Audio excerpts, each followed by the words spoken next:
Hey guys, and welcome back to my channel. Today I am making some simple throw pillows.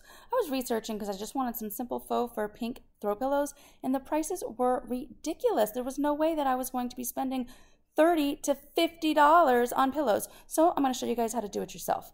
All you're going to need is, first, some stuffing or some polyfill that you can get at Walmart. It's about $8 for this big bag.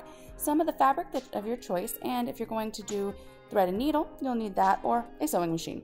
The first one I'm going to show you is a sewing machine, but first let's cut our fabric.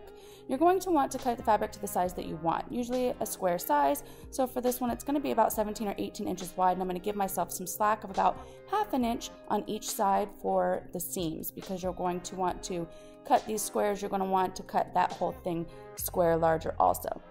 So I'm going to take both sets of my fabric, get one out of the way, flip one of them over, or flip them both over actually. You're going to want the fur, or the pretty parts basically, to go inside, and you're going to want to have your flat parts on the outside, because that's what you're going to sew. You're going to sew 3 sides and 3/4 of your 4th side, and you're going to leave one part open for your stuffing. So to the sewing machine. So like I told you, all the pretty parts of your fabric are facing each other, and you have just your plain sides basically on the outside. Line those up and just run it through your sewing machine. You're going to want to sew 3 full sides, and then when you get to that 4th side, just leave yourself about a fist size width open, so that you can pull the fabric through to get your inside on the outside, and so that you can have enough space to actually stuff your stuffing into. And it's okay with this kind of fabric. Once we're going to seam it up on the outside, you actually won't even be able to tell because it's so fluffy, so you'll see that at the end. But with different fabric choices, if you chose something that was less fuzzy and had less texture to it, you'll just want to be more careful with your seams. But for this particular one, it's really simple. You don't have to be very careful, and nothing's really going to show through because it all kind of blends and fades in. It kind of camouflages it tough, which I really like. But anyways, as you can see, I am just keeping a steady little line going, and then once that's done, you pull the fabric from the inside from that little hole that you left, and you straighten that out, pull out all your corners, and start stuffing it. So for my fabric, I ended up finding it at, I think it was Hobby Lobby, and I ended up using my 40% off coupon that you can use when you just look it up. They always have one every week. So I ended up getting my fabric for pretty cheap. So this particular project only cost me the $8 in the polyfill stuffing, and about $4 to maybe $5 of fabric, and I didn't even use all of the stuffing. So it actually cost less than that. So I would say that these 2 pillows are going to cost me less than $10 versus spending anywhere between $30 to $60 for a pair. I mean, if I got lucky, I found one for cheaper, but it really wasn't that great.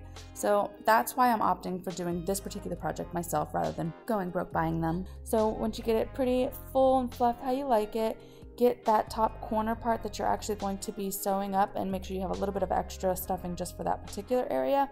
But you'll want to take your corners and fold them over. You don't want to just straight seam so that you can see the inside. You want to take it and kind of fold over or tuck over, kind of like a pleat on a pant where you're like rolling up something. You want to roll it inwards so that you have just this nice smooth edge. Take all the little threads, anything loose, and tuck it all inside. Give yourself some space, and make sure that you don't have the stuffing again going through the needle, because that needle will shove your stuffing into your machine and clog it. So I just kind of forced it all out of the way and gave myself slack just in the area that I needed to sew. And then when I'm done sewing it up, I will fluff it back out, and so it won't make a difference.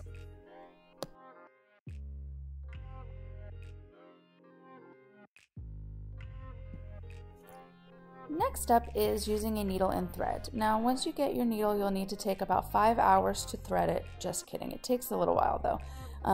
If you have a nice smooth threaded edge, it's easier to get through. But I'd like to do this little quick technique when I'm doing just these straight edges, where I just kind of fold it over the needle several times and then pull the needle through and then straighten out my thread. Now, this isn't going to be the strongest seam. There are other ways. This is just a fast, quick way to do a quick throw pillow, because our throw pillows, at least in our house, our throw pillows are kind of more decorative. Sometimes the kids laying on, but they really just end up just laying around. So I don't need it to be super strong. It's not like one that they're sleeping on and that they're tossing around. No pillow fights are really being had with these. So this is simple enough, and it works for this. As you can see, I just plop it over a few times, just giving it kind of like a zigzag little edge, and then you grab the end of your needle and you'll pull it all the way through, and then just straighten out your thread. If you get a little bit of the thread that gets caught up, just pull it through. It's pretty straightforward. And then once you've got that done, you'll do the same thing that you did with the hand sewn or the sewing machine one, where you just pull it from the inside out so that you have the pretty part of your fabric on the outside now, and you'll continue stuffing that again to the same liking of your other pillows so that they match, and then you'll give yourself a little bit of that extra slack towards the end so that you can sew up that end corner as well. And once you're done stitching it up, you'll just want to cut off all of your extra little threads and strings or anything hanging, fluff it back up, and there you go, you've got your pillows. Now, I know this wasn't a very long tutorial, and I have several other videos coming. I just didn't want to kind of leave you guys hanging for more months, because a lot of my other projects are very time consuming and are taking a lot of different time along with other things that are happening in life. So I am sorry for the delay, but I hope you enjoy this quick little DIY in the meantime. Once you're all done, you'll just want to fluff it out until you get the pillows to your desired look. And as you can see, there is a lot of fur and like fuzzy, like leftover stuff that kind of flew off and landed all over the ground.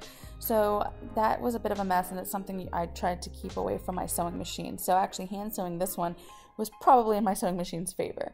So after all, this is what we got, and I have to say I'm pretty pleased that I didn't spend $40 or $50 per pillow, and I ended up getting 2 for under $10. Hope you guys enjoyed, and I'll see you on the next one. Bye!